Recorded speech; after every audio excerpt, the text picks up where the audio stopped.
Oh yeah, you're gonna interrupt me while I'm talking. Wait. All right, everybody, we're gonna cut that theme a little bit short. I didn't start it in time, but it is go time. It is show time and go time, everybody. Welcome to the Tuesday night edition of All Things Fantasy Grounds. I am your host, Rob Toohey. I am here with my co-host, Layroon. We are going to be talking about NPC Engineer tonight. How you doing, Layroon? I'm doing fine. I just was listening to the theme song with you and checking on the college, and right now looks like we have a couple games going on for spring break and FGC, and just kind of hanging with Rob today and going over the show notes and having a productive day at work, things like that. So I'm glad to be here. Excellent. So we aren't going to take too long before we get into the meat of the show. I am going to switch my screen so that everyone can see what we see on my screen. So let me do that. Video recording right here.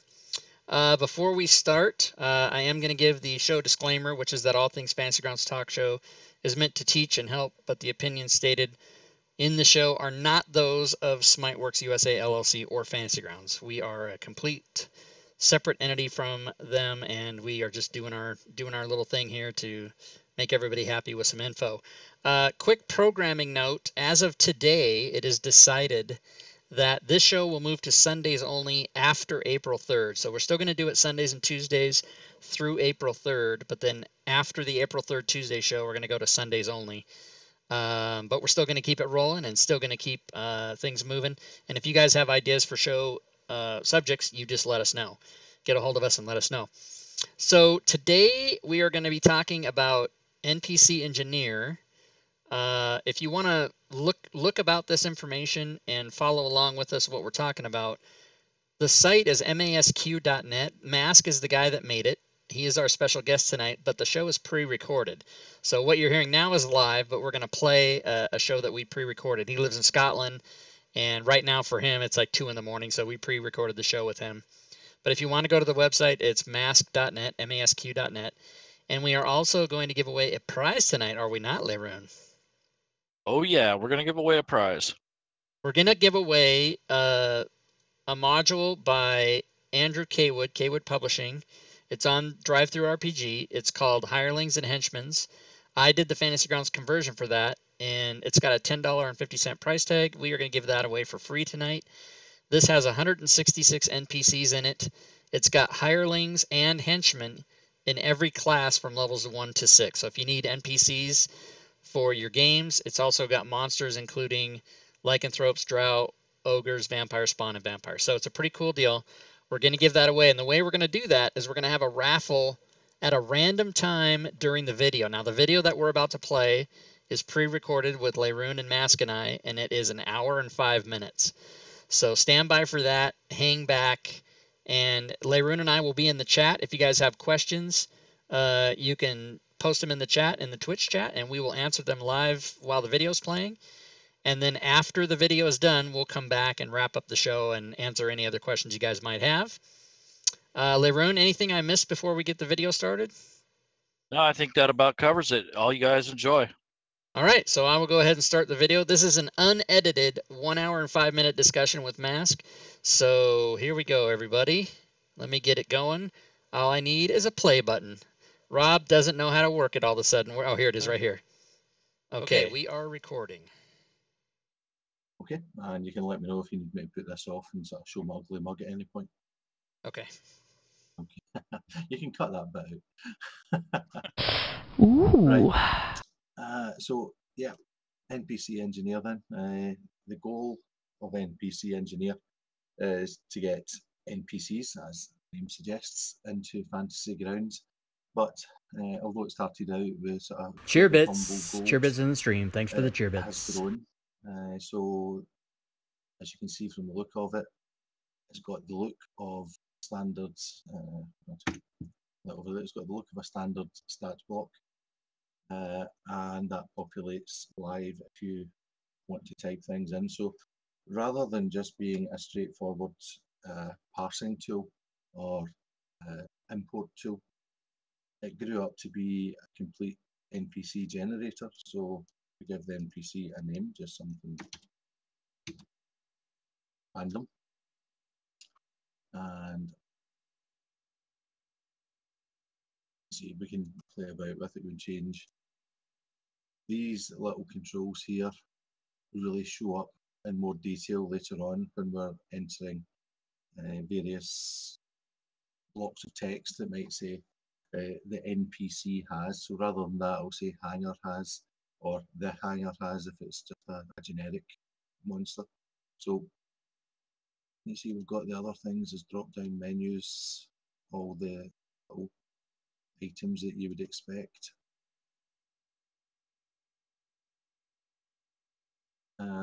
And alignment. So armor classes. So all the usual boxes you would expect. The hit points box.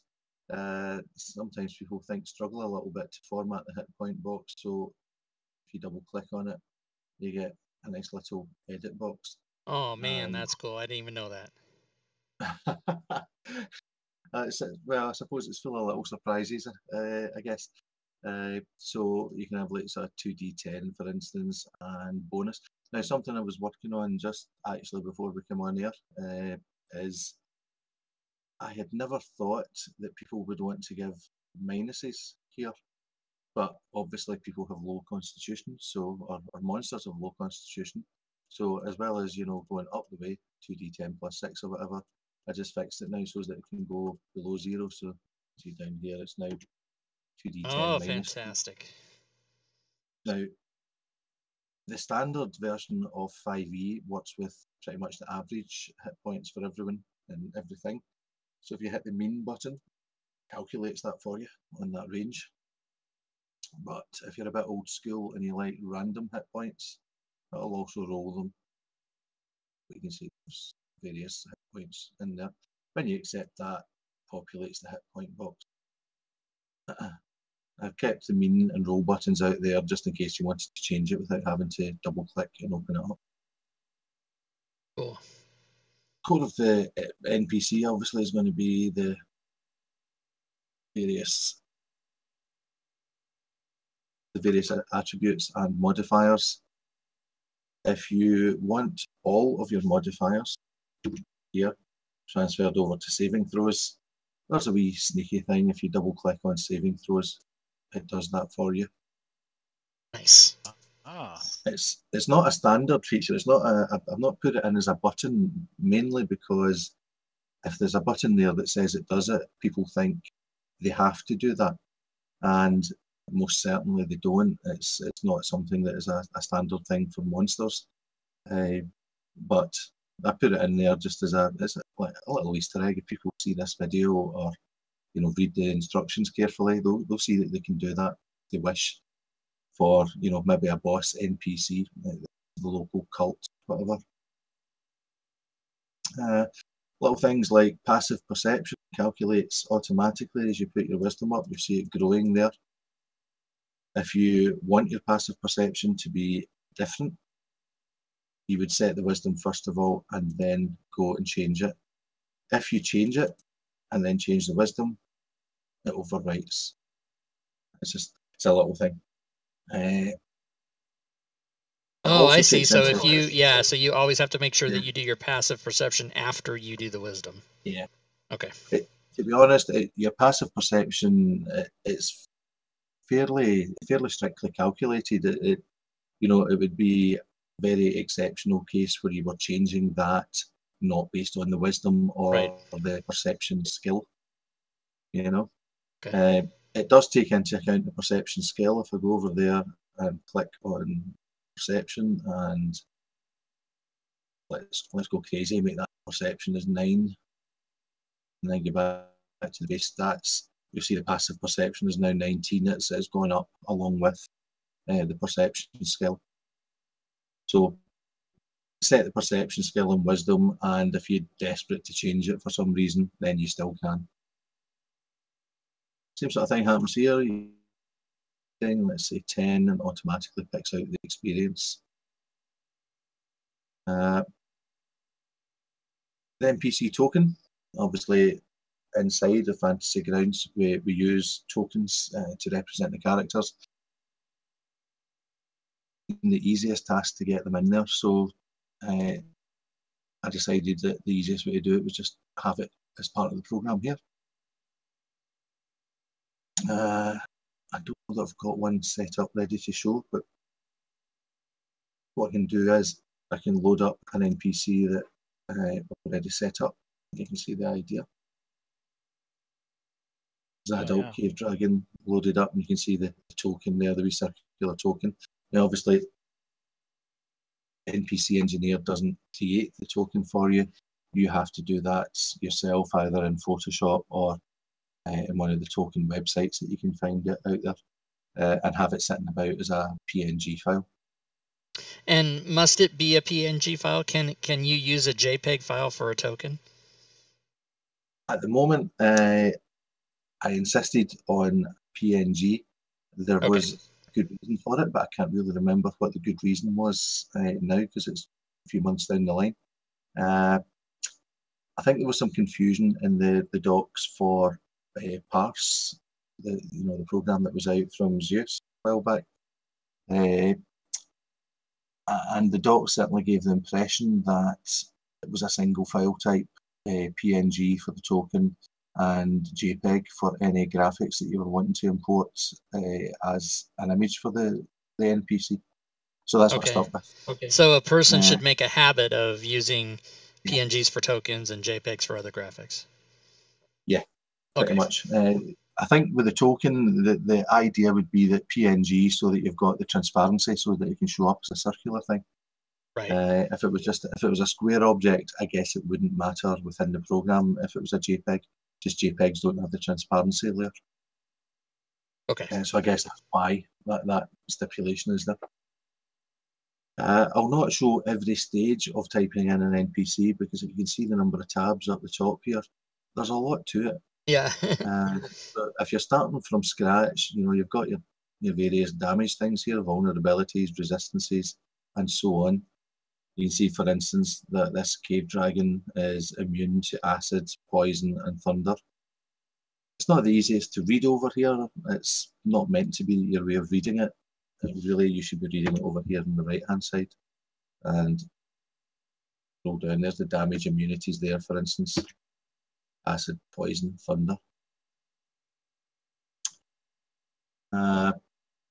Various condition immunities as well. And these sort of things, I hope, are very much self-explanatory. If they're not, there's tooltips for everything. And if the tooltip disappears too quickly for you, you should see down in the status bar, it hangs about down there on the right-hand side. So it's one of these things that I hope people can work out what each thing is for. There is a manual that really needs updated, but it covers the basics of how to work through it. Same with skills and languages. I'm beginning to think the languages side of things is a little bit busy, and at some point I might change that to drop-down menus. I think I'll need to put that out there and see what people like. Certainly the little tick boxes are okay, but there's been requests for the skills to take more precedence in this page, so we'll have a look in the future. Okay. One of the great things is that you really have covered every avenue. I don't know how you did this, but every monster possible thing that could be, every possible language, every possible skill, everything that's in any stat block in any of the 5th edition books, you've got it. It's all here. So it's pretty awesome. Thank you. Yeah, but I got a lot of help. Primarily Zacchaeus from Fantasy Grounds, but a variety of other people on the Discord as well all chimed in with, if I was missing something. But it's amazing the lengths people will go to give you help when they feel that you're doing something that's, it's for the community. Yeah, I'm one of them. Yeah. I bug the crap out of them too.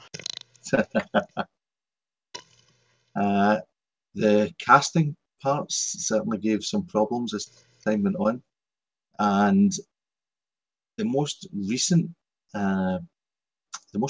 update to Fantasy Grounds means that we don't necessarily need absolutely every bit of information here, but rather than change things for people who'd already saved characters, I decided to leave it in. It won't damage Fantasy Grounds. It's just that these numbers, if they weren't there, could be calculated by Fantasy Grounds. As time goes on, I might have things, just disappear quietly. Can you bring up a NPC that has a bunch of spell casting? Yeah, let's go. Let's go for algorithm. No, it's innate casting, but I can show you the innate casting one with that. I do have one caster in there as well. So there's the innate casting and casting Goblin Ritualist, I think. Huge number of spells, but it gives you some idea. Can you show us the feature of the spell list in the description? Oh yes. Oh yeah, that's really cool. Yeah, and down here at the bottom. Yep. So I love it. Yeah, I know. I'll show how that doesn't have to be there, but yeah, cool. When I get there. One nice thing, because it's, there was certain things that I wanted to show up in Fantasy Grounds.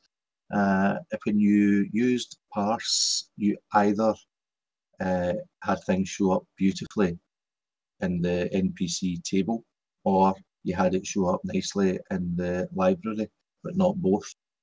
And I hated that, and it was one of the things that actually drove me to try and write my own version of it.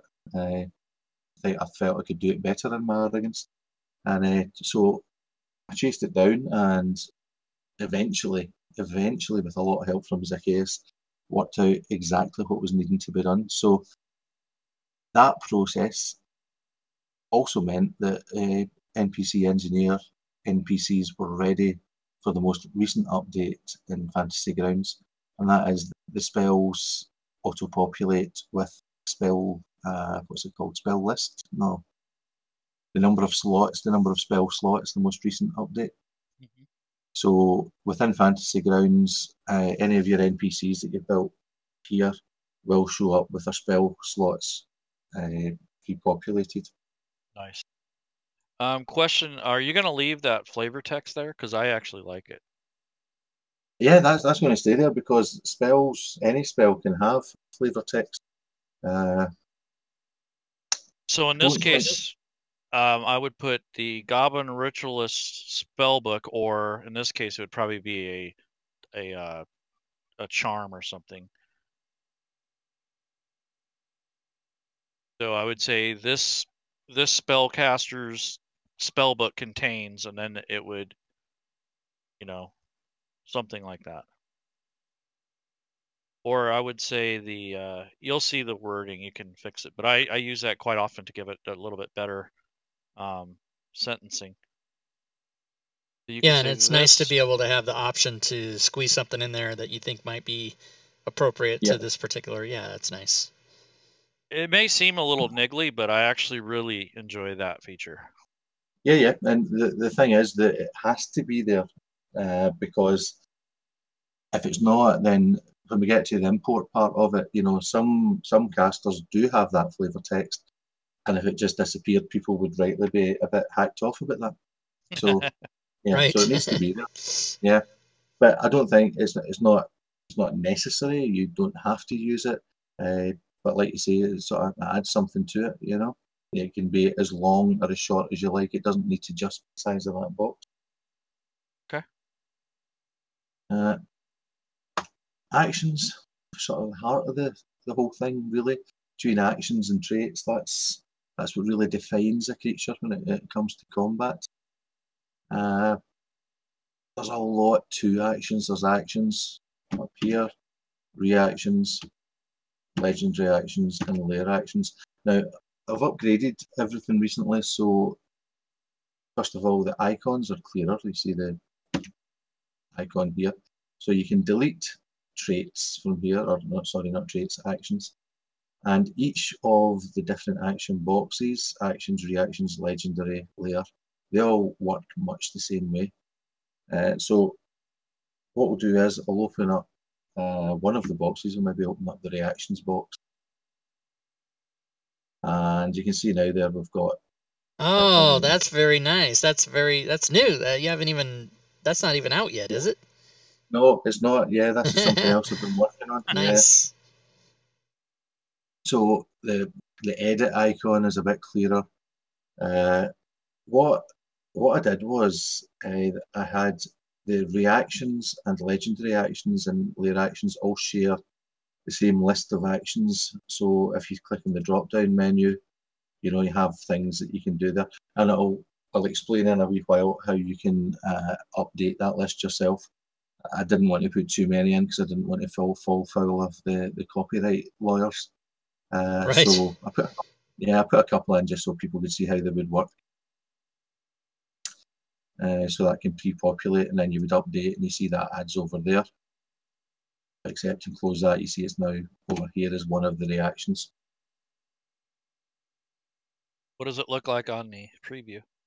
In the preview, we have here's the reactions part there. Nice. Yeah.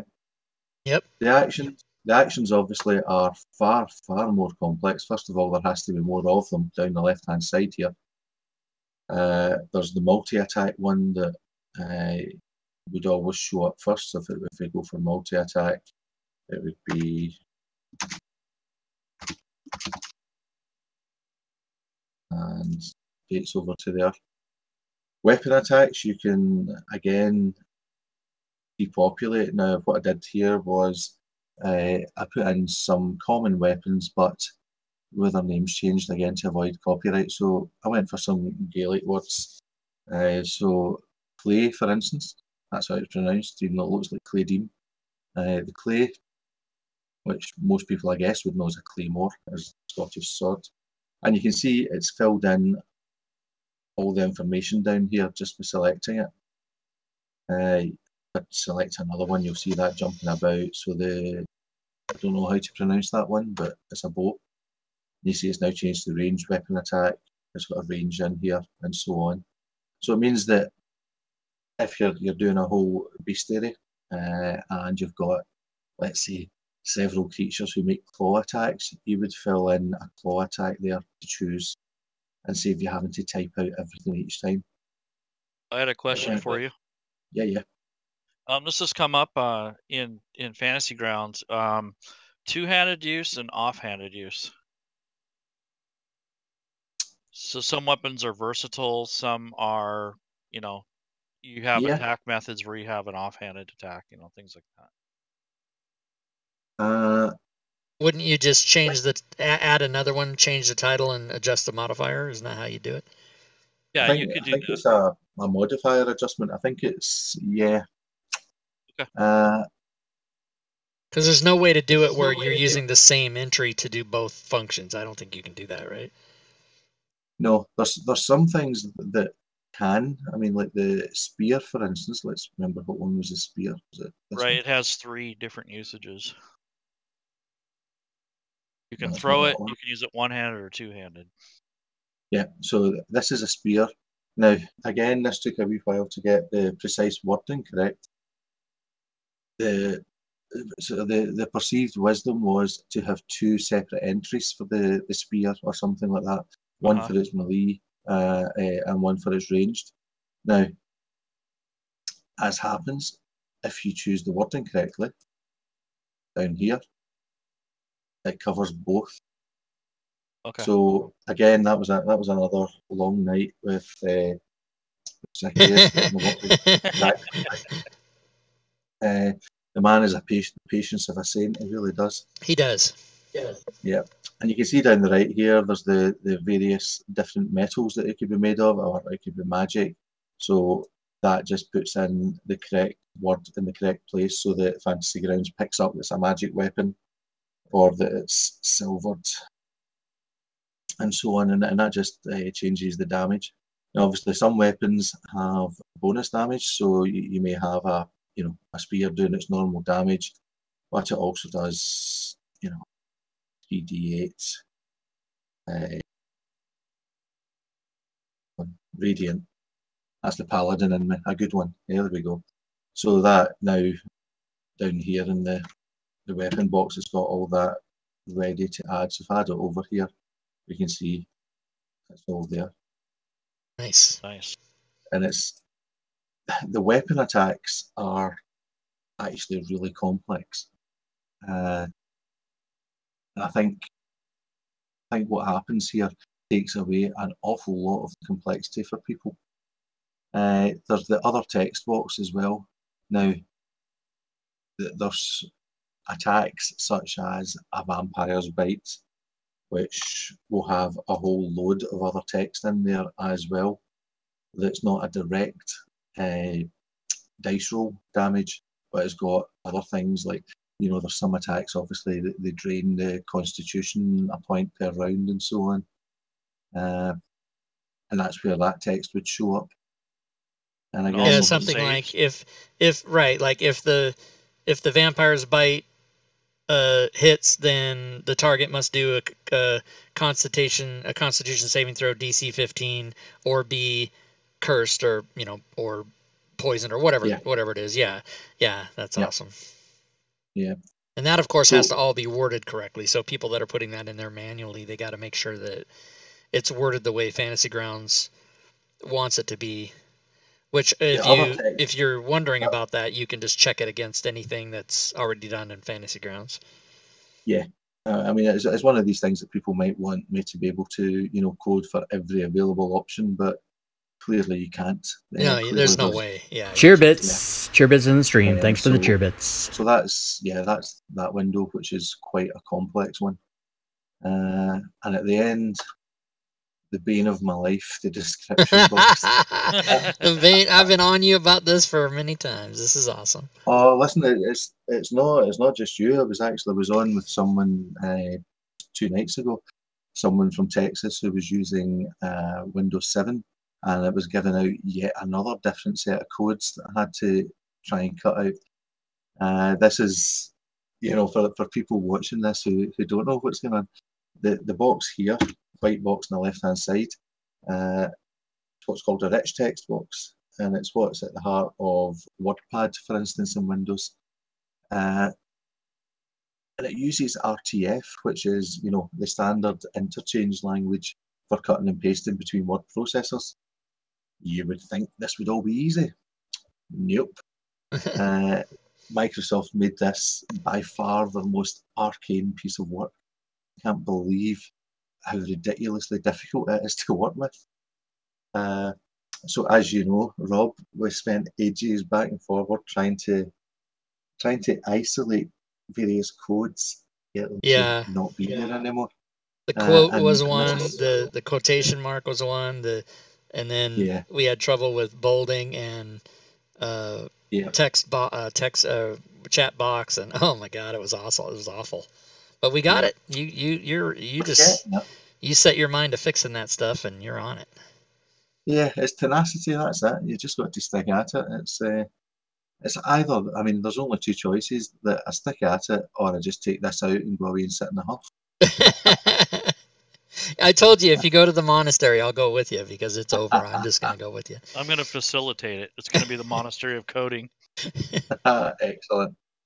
So down the bottom in the description, there's a variety of things that you can be doing. You can, not every NPC needs the descriptive text. The add image link is quite a good one. You can see over on the right-hand side here, I've even popped out the little graphic. That's how it will look. But in Fantasy Grounds, if you click on that there, then what will happen is an image will pop up, the image that you've saved with it, which in this case would be this little fellow down here. But at full size, that's just a very small version to remind you what it looks like. I found that a lot of NPCs, this is how they were written. They were written with a title, then the image. So rather than the people scrabbling about trying to learn the sort of various arcane codes to type in, just box down here, and Npc Engineer does it. The include spell list that you both mentioned earlier on, we can add and delete that. It doesn't need to be there. Some people like it sitting there at the bottom of the description as well. I had a comment about the add image link. Yeah. Is that on by default when you start the program up? Yeah. When you start the program up, these 3 are on by default. And one of these days I'll get around to putting it in the options where people don't have to have them. But this was, this was basically programmers' prerogative, because I like these things there. So I Yeah. set them as defaults. Well, the reason I asked that, because I made some NPCs and a lot of people don't have their images prepared. So if that's Right. automatically on, they don't notice it, and they go to Yeah. parse it. They go to click on their NPC, it brings up a blank box. Good point. Good point. But that's just me, Yeah, like I just finished Hirelings and Henchmans, which was 166 NPCs, and for each one of them, but I got into a rhythm, right? I was doing it over and over and over, so I got into a rhythm. But each time I would come to the description page, I would uncheck add image, and I would check include spell list, because none of the NPCs that I had pictures or tokens. Right. So I just got into a rhythm of it, which is fine, because after you're doing 150 of them in a row, then you're, it's like I'm just going through these bam, bam, bam, bam. Well, but this thing saved my life. I wouldn't, that project, it still took me several dozen hours to do it, but it would have taken me like 4 or 5 times longer if I didn't have this tool. It was just a lifesaver. That's brilliant. That's good to know. A couple of other wee things here that we'll mention. If I just highlight some of the text there. If we hit that button there, you see what it does in the left-hand box. It sort of indents it to make it look different. But over in the right-hand box, you can see that what we've got is a chat frame for Fantasy Grounds. That is awesome.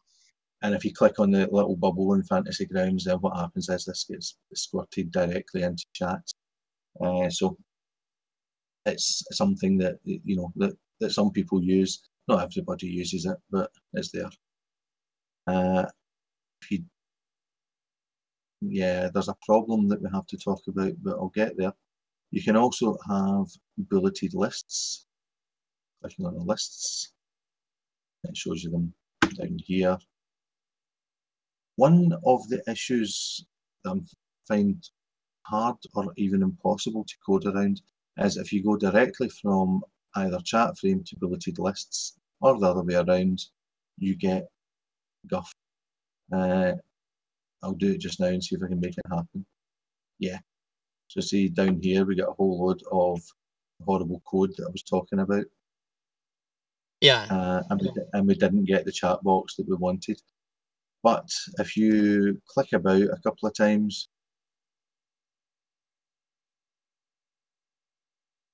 remember the precise order, hold on.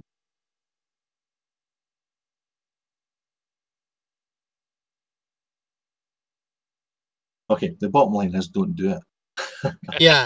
Don't do it. Yeah, make sure that before you format something, make sure that it's what you want it to be formatted as, because you're basically only going to get one shot at it.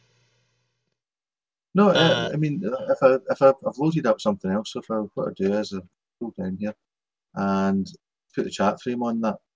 If you decide that you want that bulleted or something within that bulleted, all you do is put the chat frame off first and then put the bullets on. Okay. And as long as you put one thing off before you put the other thing on, you'll have no issues whatsoever. So if you do and then undo. Yeah. So only if you try to jump directly from one to the other, you get issues. So we've got other things down here. We've got, we can bold, highlight, underline, as you would expect. There's also a heading, which just mimics the heading in Fantasy Grounds. That's exactly how it will look there. So pretty much all the tools. The one thing that's missing that I've not implemented yet is tables, and I'm sort of waiting until I implement the whole tables module before I do that. People might miss it, for instance, Demogorgon has got his madness table, but I'll get there. I need the table functionality before I can add tables. Oh, gotcha. Okay. Yeah. I'm going to ask you guys, where would you put the recharge statement for a Dragon's Breath weapon? Would that be in that flavor, the text that we went over earlier? No, recharge sits, you see Cone of Negation there? Yep. So it comes as part of it, so that's an action. Hold on. So part of its name there. You see cone of negation, recharge 5 to 6. That's Okay. the way that that's the way Okay. they've written in the. Let me think about this. Is that the way it's written in Player's Handbook, or is that the way that Fantasy Grounds wants it? I think Fantasy Grounds, yeah, it has to be part of the title, Yep. and then it'll automatically perform the Okay. die roll for you. I was stumbling on that because I was putting it in the body text and not in the title. No, so it's part of the title, and the format has to be parentheses recharge and then the number. Yep. And if it's not just 6, then it has to be whatever -6. Or I don't know any recharge powers that use anything other than a D6, but you could do. It has to be a D6. Yeah, but if you see like Reality Bomb underneath it, it's like 5 a day. It's the same idea. So the number of uses or the recharges just get put in brackets, parentheses, and where you come from. That helps a lot. Yeah. And on import, the NPC Engineer will do that for you if it's there and obvious. This actually, it came up. I thought it was just this way all the time, but it came up with someone asked me to do an editor or an import editor for a roll D20 or whatever they're called, one of their formats, and they had it very differently. They had it as a third field altogether, so you would have the title, the information about it, and then a third field that was called recharge. Cheerbits. Cheerbits in the stream. Thanks for the cheerbits. All sorts of problems. People were thinking there was an issue. So I had to deal with that. Okay. So that's the basic sort of input part of it, and obviously you've got the sort of graphical idea here. While we're here, I think we'll just quickly talk about the viewport themes. You can change them to suit yourself. Yeah. Love it. Jungle one I've changed to be a bit prettier than it was. It was a bit jarring before. Same with the blood one. I made it a bit less horrendous. And these are, just to let everyone know, these are just for you to look at while you're doing it. This does not affect Fantasy Grounds in any way. No, it doesn't affect Fantasy Grounds at all, unfortunately. But you know what? If you're working with a lot of these and you're looking at that screen a lot, it's better that it looks the way that you want it to. Yeah, I particularly like the frost myself. Yep. Also, it's far easier to see if something's wrong with the formatting by looking over here, because you know what you're looking for from years of playing the game. Right. Whereas if this is just a wall of text, it's hard to see that there's a colon or semicolon in the wrong place. Right. Yeah. I was hoping that we can export that format out. The problem that you can export HTML, but it doesn't save out the graphics. Right. If you try to save out the graphics, it means that you've got more than one file to play with, and it's not as portable. Got it. So, it's something that it wouldn't be that hard for me to say, yeah, there we go, there's the graphic as well. But the first time that somebody forgot to copy it, they would blame me when it failed. Right. I understand. So it's safer. It saves out as a sort of standard dark coloured or a standard coloured HTML. There's a variety of things over here that while we're at the saving, you can save it as text, XML, HTML, RTF, which is good for loading into Word, and BB code if you want to do anything on the internet. I've tried to cover as many bases there as possible. And I reckoned it would be BB code. You wouldn't really want to save it. It would be more you'd want it on your clipboard so that you could then paste it into the forum. So I tried to think ahead. That's a good thing because the guy from World Anvil was asking about you. All right. Good stuff. Yep. Where am I going next? I think I should talk here about managing a project, because it's all good and well building a single creature, but if you're wanting to do anything in Fantasy Grounds, really, you're looking at what used to be called parsing, and which now I'm just calling create module to avoid any confusion. So the managing of a project is important. So quick look at that window. You've got your title, which is whatever you want it to be. Module category, which is likely to be supplement or bestiary or spellbook or something like that. Module author, whatever you want to put in there. And the file name, which will quite possibly just be the same as the module title. But if your module title contains any special characters that wouldn't normally work in a file name, here's where you would change it and make the file name for Windows. You've got your GM view only and lock records. It's maybe worth talking about them for a wee second, because I think these things can cause a lot of confusion. Yeah. So if your module contains stuff that should only be seen by the game master. So, for instance, monsters, you wouldn't want your players being able to access those. And I love you, man. That time creating them, so you would lock that as GM view only. Now, what that does is it actually changes the name of the XML file that's saved out. That's how Fantasy Grounds reads it. I suppose it's a strange way at first glance that's how that lock is applied. So Fantasy Grounds finds something called DB XML is open to everyone. Is that the right way around? And it might be the other way around. And client XML is the other option. So that's what the GM view only switch does. It changes the name of the XML file. Lock records. If you want your file to be editable in Fantasy Grounds, you leave that blank. If you want it to be like Player's Handbook, where you can't edit things directly, you would lock it. Okay. If your NPC is it's going to pull spells in, it must be unlocked to allow for that. A locked NPC will not have any spells added to it, because obviously it's locked. That's a good thing for people to know, because So Fantasy Grounds, when it pulls open the record the first time, if it doesn't have spells, it'll populate it, but if you have it locked, it will not do that. Yeah, that's right. Ah, very good. I didn't even know that.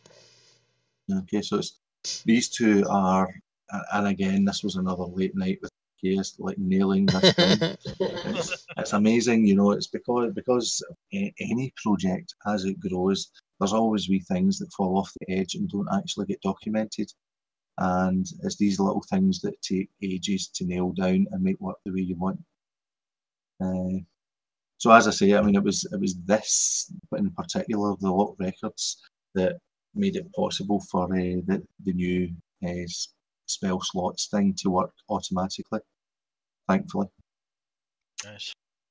Module path it's likely to just be, what Npc Engineer wants to use. It's got default directories. It uses the defaults that are suggested by Microsoft. So, app data roaming in your profile. You can change it. You can just hit the folder and change it to where you want it to go. Wasn't what I meant. I won't save that. Let's ignore that. Your Fantasy Grounds module path will be picked up from the registry. Again, you can change it if you wish. Target parser, if you are still using parse or KP's parser, then a text file can be output, and the folder structure is the same as these two use. So it should be interoperable with the other two parsers, which I thought was really important. I thought it was, people should be able to move from one to the other to suit themselves. But obviously, I think mine's best. Over on the right-hand side, we've got all the various sections you can see at the moment: images, tokens, NPCs, and spells. And these will start to appear as time goes on, as I get One as I day get they'll faster, all I'll learn be more. filled in. Excellent. Yeah, that's the eventual goal. I'm trying to find a way so that I can go into a coma until that time and then come out, and then they'll all be done. Yeah. So, can you show us the Cheer list bits. options? Cheer bits in the stream. Thanks for the cheer bits. Oh, you're talking about categories? Yeah. Yeah. That's not readily apparent to people right away, but yeah. Yes, sure. So the list options, the standard listing options are NPC by challenge rating, alphabetically, and other one. Challenge rating. Oh, by creature type, construct and so on. But what's his name? Pronobis from Fantasy Ground College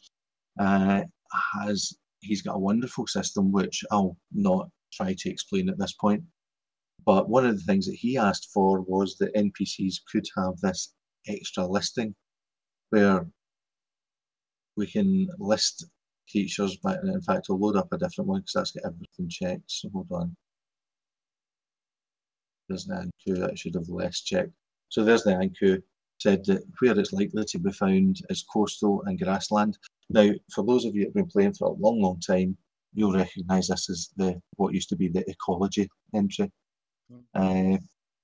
So it allows just different ways of sorting within Fantasy Grounds. Same with the mythology. So, for instance, you could, if you've got a big bestiary, you could, in Fantasy Grounds, say sort by mythology, and just look at all the ones from the Egyptian background. And obviously this one wouldn't fit. So if you wanted a thematically consistent adventure, you would just have all the ones that were Celtic or Roman or whatever. And I've left some space there, so as Pronobis comes up with more, I'll add more. Sumerian comes to mind. Say again? Sumerian, yeah. If people have that, yeah, can add those. Finnish. Yeah, there's an enormous list. I mean, if you go to Wikipedia and have a look at mythologies, I mean, the list could, it could go down here onto the desktop. I've left some space there as well because no doubt as people use this feature, they'll start to think, oh, could we sort by? And I'm happy to add in more things. So I left myself a bit of workspace. And just as a note, for copyright reasons, you did not use Underdark, you used Subterranean. And anybody that uses that, you can mark it as Subterranean, and then after the fact, if you want it to say Underdark, you can go into Fantasy Grounds and change it. But was there another one, Mask, on there besides Subterranean that you changed, or all the other ones are the? That's a good point. I changed I changed Arctic to Polar because I felt that the Antarctic was being left out there. So very good. So if it was for for our own planet, penguins aren't Arctic. I don't think they're polar because they are only at the South Pole. So so I changed the name of it. And I added in planes here as well, because there are many creatures that only exist on various planes. They don't exist on what used to be known as the prime material. I don't know if it still is. So devils and so on. So people need to keep in mind that that's not the standard list of 13.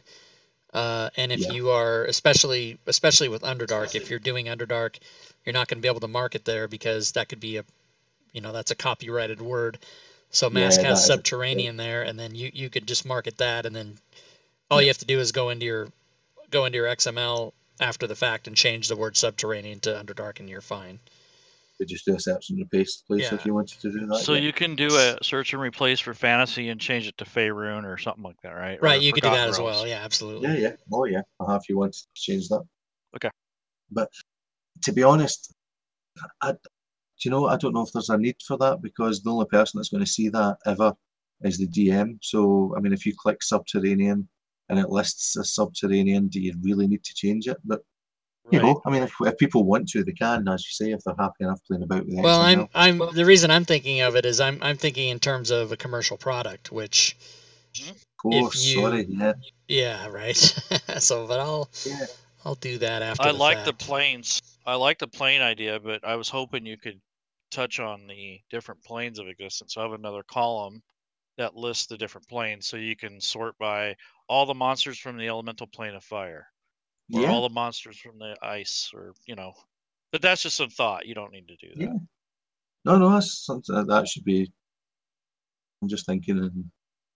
But there's so many planes that, like you said, you'd have 50 pages of. Yeah, and isn't the next module likely to be quite heavy on the plane? So yeah, the next the Mordenkainen's tome, it's gonna have plane stuff. Yeah. And how? Yeah. So what have we touched on? What I've not talked about is importing texts. Now I don't have anything set up, but let's do it live. Hold on to delete all that. So text import. One of the main drivers for me was I had a lot of NPCs from various places, and the idea of typing each line of each one into all these boxes on the other options, I was, no way, I'm not doing it. So the main driver for me was being able to paste everything into a box and it automatically populated. So let me go and find something. One of the biggies, obviously, is D&D Beyond. So I go to D&D Beyond. Is that still showing my full screen? Have you following me? Yeah, I see it. Yeah, that's fine. So go to Homebrew Monsters. And let's go an Abyssal Scavenger. I like the sound of that. And D&D Beyond changed their format every now and again. I think specifically just to get at me. So if you're doing this, the one thing I will say is that the only thing that you can't get in a single pass is the description. It has to go in separately. The reason for that being that it's not part of the standard stat block. There is no clear demarcation other than something graphical. You can see between the end of the word demons there, and in this case it does say description, but it doesn't always do. And a hound-like demon, it's just a different colour of background. So the program's not going to be able to pick that up with copy and paste. So you have to do 2 copies. So if I go back to Npc Engineer, paste this in, hopefully it will work. If it doesn't, it allows me to highlight some of the wee issues that you can face. So pasting it in, you can see on the left there, it sort of pastes in quite ugly. But look on the right. Very good. Yeah, on the right, it should show up. Now you can see it's a much simplified version of it. It's not got the backgrounds and the wee fancy arrows. It just shows that we can concentrate on what's going on. And it looks as if it got everything the way I would like. Except Demon Gate 1 a day, it seems to be the wrong way around. Let me check my source. It's the source material that's got it the wrong way around. Oh. So, yeah, you see that there? D&D Beyond bitches. Yeah. They got it wrong. So it's quite handy because it allows me to go and show, all I need to do down here is once I find what's wrong, this bit just acts like a word processor, so I can just cut that out of there and paste it in there. Just the usual shortcuts, Control-C, Control-V, and you can see that now looks just exactly as I want. Perfect. So you can change it at this stage before you input. I've had people, contact me and tell me that the input is wrong. But what they actually mean is that something in the data isn't being picked up properly. And you have to be aware that not everybody out there is going to apply the same sort of production values to their work. So you might find that there's spaces where there shouldn't be, there's colons where there should be full stops, little things but actually they make quite a big difference to a program like Npc Engineer that's looking for particular markers. So if things look awful there, have a look down the left-hand side to see, like for instance, if let me show you actually. Let me put colon in there at pack tactics and it show you the mess it can make of things. Yeah. And of course it doesn't make a single difference in that case. Okay, let me try again. Let me try putting in just full stop after actions. Well, that's a good thing. Yeah, there you go. So something as simple as a full stop where there's not meant to be makes this appear to be part of the list of traits rather than actions. A common one that I run into a lot with third-party PDFs is up at the top, right after the name, there'll be another line that says something like Abyssal Scavenger, and then the next line will say like third level barbarian, or whatever they're trying to describe the character as. And if you have that in there, it just totally doesn't. It just jacks everything. Yeah. So you can see that. So you have to take that out. Yeah. Yeah. And that's something that should be on the description page anyway. That's what I did. All these 166 NPCs that I just did, they were all that. So part of my thing was I took that, copied it, cut it out, and then imported the text and pasted that in the description at the top. So then that worked really well. So can you show us the filters after you're done with that?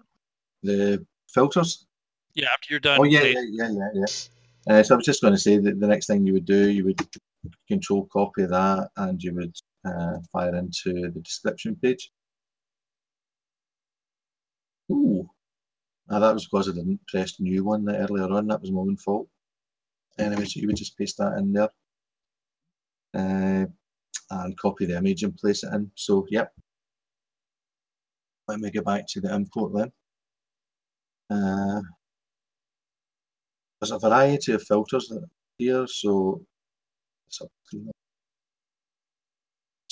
this is your workhorse one. This should cover the vast majority of PDFs and quite a lot of web sources. These are the ones that I would say we have found. Certainly both of you have been involved in getting some of these filters put in place. So you can see D&D Beyond, obviously.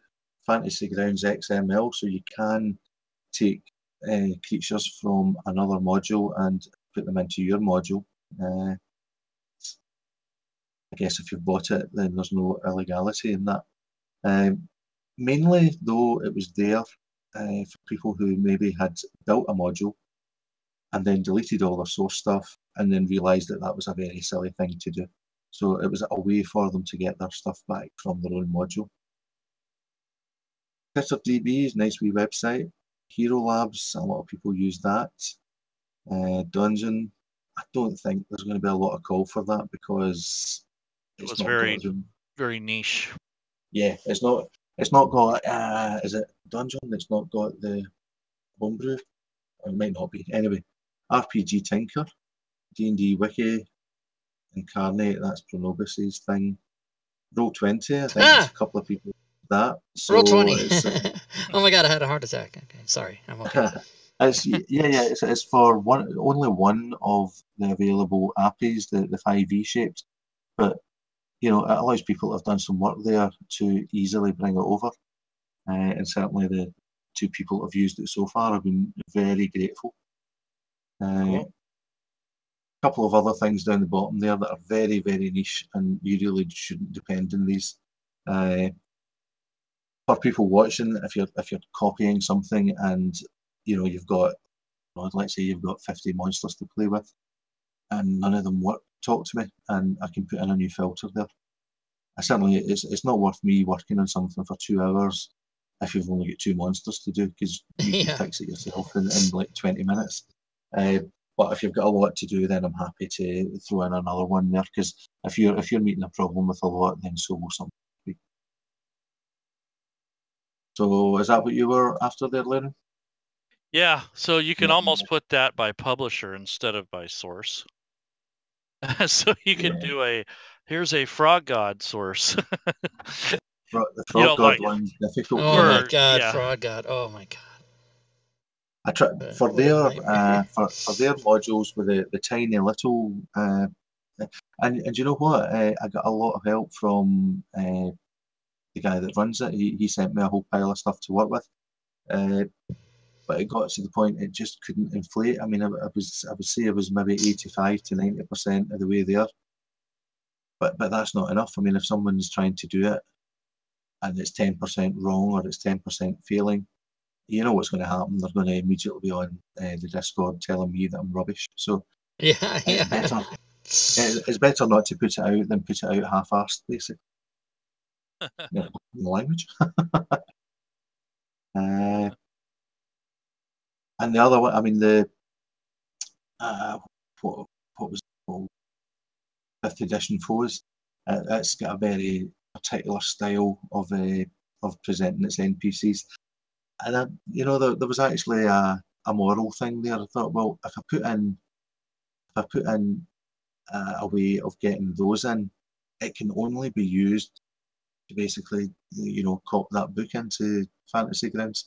Now, some people might have bought it legally, but there might be about half the people trying to use it illegally, and I felt just a wee moral thing about that because it was so niche.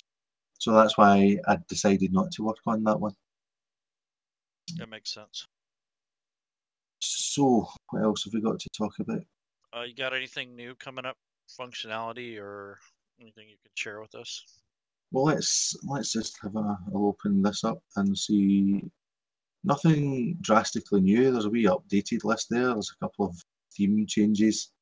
The traits and reactions and legend reactions and so on have been expanded, as you noticed there.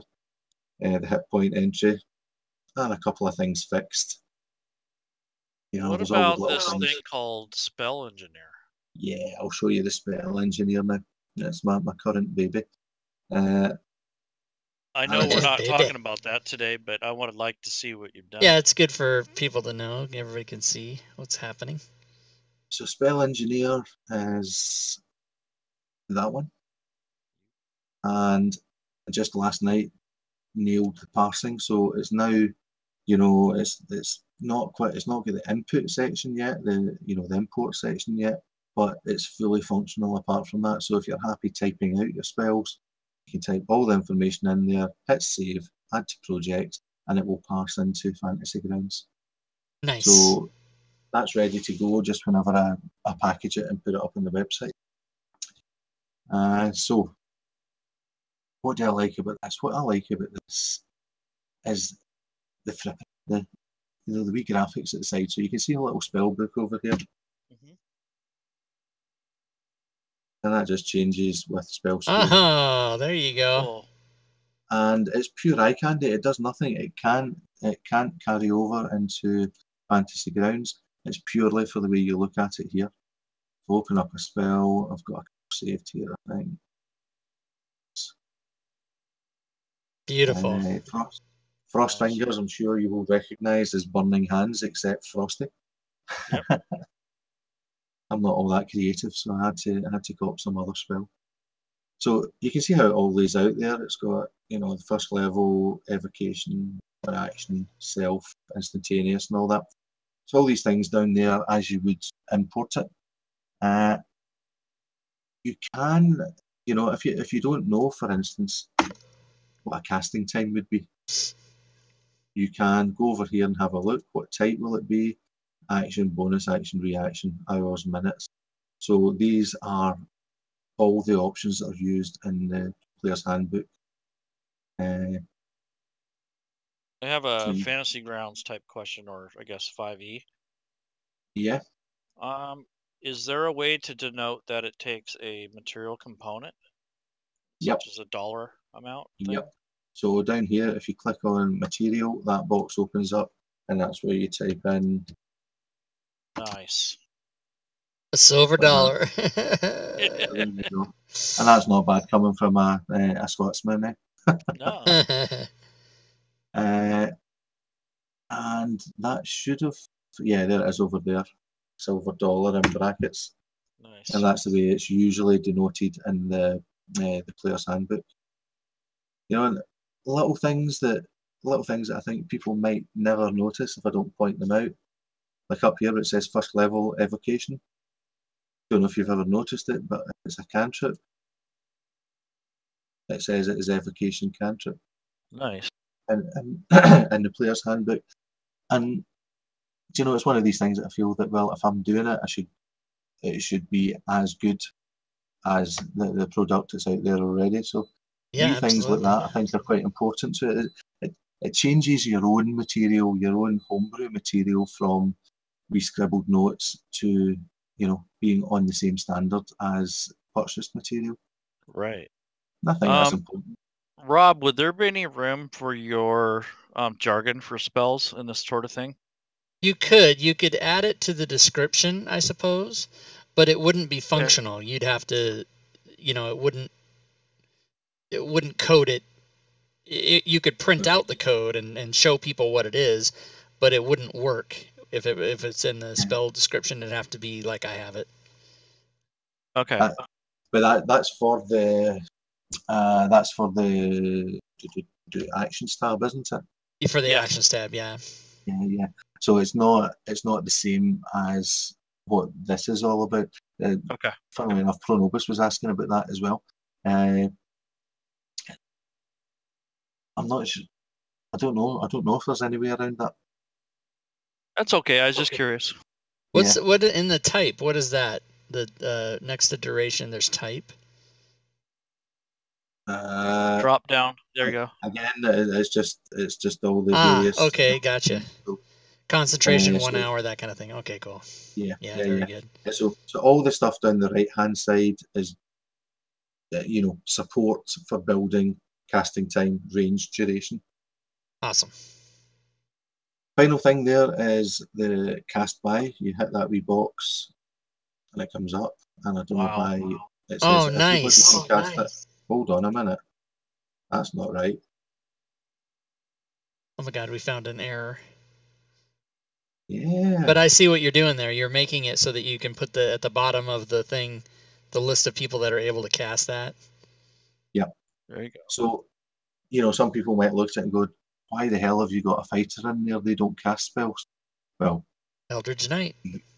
Yeah, in your homebrew fighter. And your homebrew fighter. Yeah, your homebrew fighter knows has the light cantrip at will, right? Yeah. So, well, this is it. I mean, it's you know, who am I to impose my game on other people? Right. People do like to homebrew. People do like to have their own classes, their own archetypes, and this is a thing. This box, it doesn't at the moment, but it will pull in any homebrew stuff that you've got there as well. Obviously, at some point there's going to be a class engineer and archetype engineer. So, you know, these boxes will expand automatically, and it's to allow for people. It's to allow people to have, you know, for now, you know, Arcane Trickster and Eldritch Knight are the two big ones that people know about. But, you know, why can't, for instance, the Paladin Oath of the Ancients have a special spell that no other Paladin has? You know, there's no good reason except it's not been done yet. So that's why I've put in everything to allow people to homebrew whatever way they want.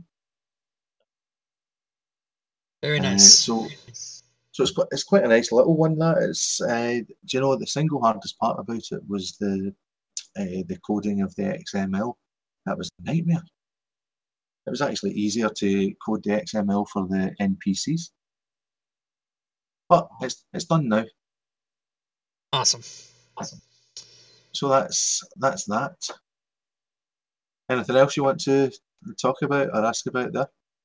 No, I think that covers everything people need to know, and anybody that is using your material is going to be able to get updates as you make them. So that's awesome. Yep, and I'd like to think I'm quite responsive. You know, if people do have issues, it annoys me enough that I get onto it and I get it fixed as fast as I can. Nice. Well, we'll go ahead and I want to thank you, but we're going to go ahead and end the recording now, and then we can talk after. But that's what we're going to play on the show when we make it. So I'll go ahead and stop recording. Okay. All right, everybody, that was the video with Mask. You got to see what Mask looks like there at the end. That was a pretty good deal, and I'm now going to show you guys how that comes out in Fantasy Grounds, because I know a couple of you were asking that in the chat. So I will show you. I think I still have my NPC Engineer thing. Let's just see if I can bring that up, and if not, I can just bring up the module and show you there. So I'll bring up NPC Engineer itself, and I'll show you an example of one. So we'll bring up both these programs at the same time. So thanks for hanging out, everybody. We're going to do about another 5 minutes and show everybody how that works. And then if you guys have final questions, I'll take those as well. So let me open our favorite one, Angelique Robb, I think was Hirelings and Henchman, Angelique Robb, right here. So I'll open that one, and this. So when I put this in, I did it the way that you saw in the video, and then I'll go over here, and I'll open up Hirelings and Henchmen if I even have it in here. Ooh, I do. And we will find Angelique Robb. And NPCs, Angelique Robb. Boom, right there. So no token, because there's no pictures or tokens for the monsters. But if you drop if you're making encounters, Fantasy Grounds will automatically assign, let me just make a new encounter here. Fantasy Grounds will automatically assign a token to it. So it'll put, an A for, whatever the first letter is, it'll give it a token. So you don't have to worry about that. But as you can see in NPC Engineer, I had all the information here, and there's the complete stat block in the description. All the information throughout the thing is in here. There's the traits, there's the spell casting, there's their actions and a description, and then when you go over to Fantasy Grounds, after you parse the information or create module, that's what you end up with. So it's the same. And it puts the spells in there as well. So her spell casting, it's all in there. So it's just a really cool deal. So if you guys have any other questions, let me know in the chat. Otherwise, we're gonna shut her down. I am gonna go right over here to the slides and put those up. And so a couple announcements. Again, congrats to the prize winner. We gave away a copy of Hirelings and Henchmen to Steelbeard88. Steelbeard won that. We are going to continue to do our shows on Sundays and Tuesdays until April 3rd. And then after April 3rd, we're going to go to Sunday only. And, of course, we got Module Creation Monday here on the channel. We've got the Wednesday night game, which tomorrow we'll be getting back to that. Tales from the Yawning Portal, Didn't They? Episode 27. Friday, we still have Tomb of Annihilation. And Saturdays, there's no slide for Saturdays, but I'm doing solo adventures. So I'm running the DM's Guild solo adventures on Saturdays. So all the shows are at 6 p.m. Pacific, 9 p.m. Eastern. And what's up, Gwitty? And you guys can come and check those out. I think that's it. Oh, I need to give the end of stream reward, so let's do that. Boom, boom, bing, bang. You guys can all see behind the scenes how it all works. Everything is back here. All the commands. Let's see. Here's the end of stream rewards. There's all the stuff. And there's all the stuff you guys can remember to do to support the channel. Is come to our Discord server, go to my Patreon page. We have levels on Patreon as little as $1. So you can throw $1 at me. You can subscribe to the channel if you wish. If you have Amazon Prime, you can absolutely do that for free. You can donate to the channel if you wish. You can peruse all the items we have at DM's Guild and also Drive-Thru RPG. There's just a couple over there. Hirelings and Henchmen was off Drive-Thru RPG, not on DM's Guild. $1 to make you holla. That's right. And $1 to make you holla. And that sounds racist, but I was in Korea in the army, and they literally said that to me in the street, so I can say it. I lived it, so I can say it. Short time, long time, GI. Short time, long time. So short time was just sex. Long time was all night long. So there you go. That's how that worked. Did I participate? I don't even remember. I was super drunk, which is all not true. The first part's true, but not the drunk part because I didn't really drink. But anyway, that's it. But I did go to Korea in the army, and I was there, and they did that. They'd stand in the street, short time, long time, GI. Yeah, totally. So back to what I was saying. Oh, you can follow me on Twitter, which is this kind of stuff you get on Twitter. If you follow me on Twitter, that's what you get. Short time, long time, and jokes like that. You can also subscribe to the YouTube channel. And guys, I know that Leroon put it in there 50,000 times, but don't forget about Fantasy Grounds College. They are having spring break for the next last 2 weeks in March here, which is just all gaming. So you can go on there and find games and play games, anything Fantasy Grounds. Doesn't matter the rule set. Rob's on the poll. That's right, I'm on the poll. And he's you've upset Gwydion because he can't unsee that because it's just it's a disturbing image, everybody. So thanks again for hanging out, guys. We'll see you back here tomorrow night for the Wednesday night game. And for my co-host, Leroon, who had to exit the building, I want to thank you guys for hanging out. And until next time, good gaming, everyone.